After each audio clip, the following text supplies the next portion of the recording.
ایک بزرگ گزرے ہیں جن کا نام شیخ ساحل عمر روائینی رحمۃ اللہ علیہ ہے۔ آپ صدیق اکبر رضی اللہ تعالی عنہ کے بہت بڑے عاشق، آپ سے محبت رکھنے والے تھے۔ آپ فرماتے ہیں کہ اللہ تبارک و تعالی نے مجھے مدینہ شریف کی سعادت نصیب فرمائی۔ 10 محرم کا دن تھا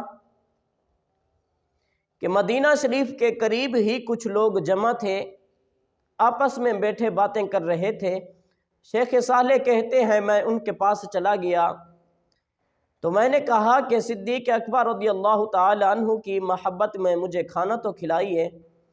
آپ فرماتے ہیں ان لوگوں میں سے ایک بوڑھا شخص کھڑا ہوا، اس نے مجھے اشارہ کیا کہ میرے پیچھے پیچھے آ جائیں۔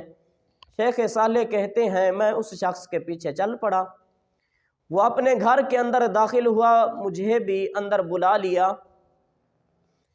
آپ فرماتے ہیں اس نے میری زبان کاٹ دی، زبان کاٹ کر میرے ہاتھ میں دے دی اور کہا کہ تو صدیق اکبر سے محبت کرتا ہے، یہ اس محبت کا صلہ ہے۔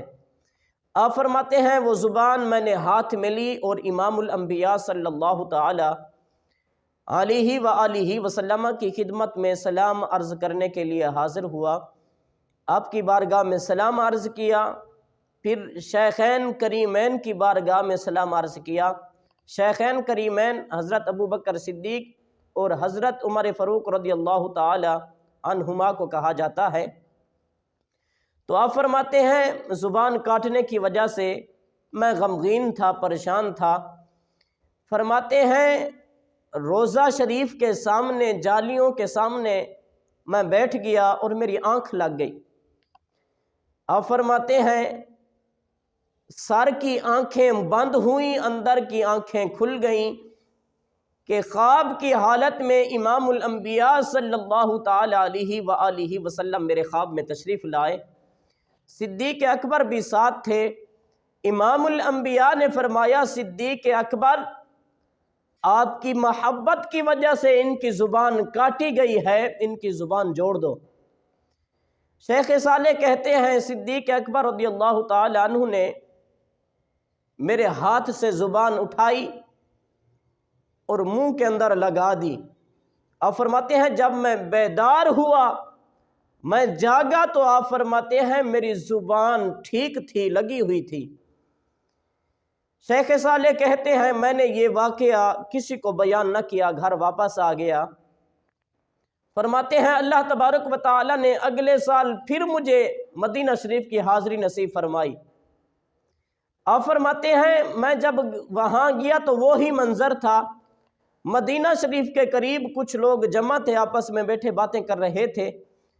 آپ فرماتے ہیں میں ان کے پاس چلا گیا تو ان لوگوں میں سے ایک شخص کھڑا ہوا، نوجوان تھا، اس نے مجھے اشارہ کیا کہ آپ میرے پیچھے پیچھے آ جائیں۔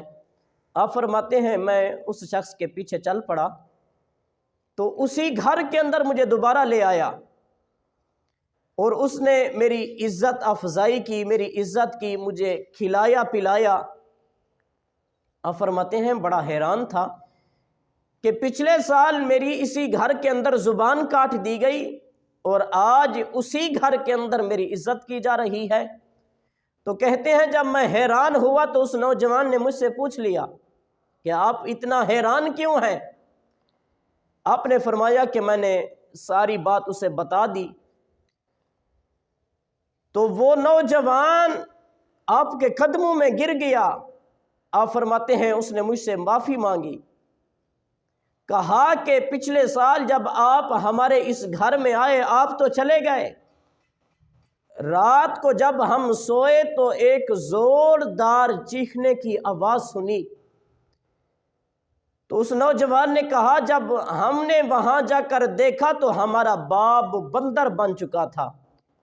شیخ صالح کہتے ہیں ایک اس نے چھوٹا سا کمرہ بنایا ہوا تھا، اس کے آگے پردہ لگایا ہوا تھا، اس نوجوان نے پردہ ہٹایا۔ آپ فرماتے ہیں میں نے دیکھا اندر بندر بیٹھا ہوا تھا۔ اس نوجوان نے کہا یہی میرا باپ ہے۔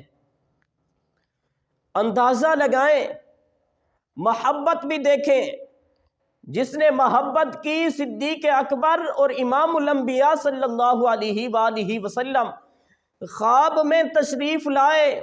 امام الانبیاء نے فرمایا اے صدیق آپ کی محبت میں زبان کاٹی گئی، زبان جوڑ دو۔ تو کہتے ہیں صدیق اکبر نے میری زبان جوڑ دی۔ یہ تھی محبت۔ اور جس نے گستاخی کی، جو صدیق اکبر کا دشمن تھا، اللہ نے بندر بنا دیا۔ تو اس لیے میں گزارش کروں گا امام الانبیاء صلی اللہ تعالی علیہ وآلہ وسلم کے جتنے اصحاب ہیں، ہر ایک کا ادب ہمارے اوپر لازم ہے، ہر ایک کے ساتھ محبت ہمارے اوپر لازم ہے۔ اللہ تبارک و تعالی ہمیں نبی کریم صلی اللہ تعالی علیہ وآلہ وسلم کے اصحاب کے نقش قدم پر چلنے کی توفیق عطا فرمائے، اور آپ کے اصحاب کے ساتھ سچی پکی محبت عطا فرمائے۔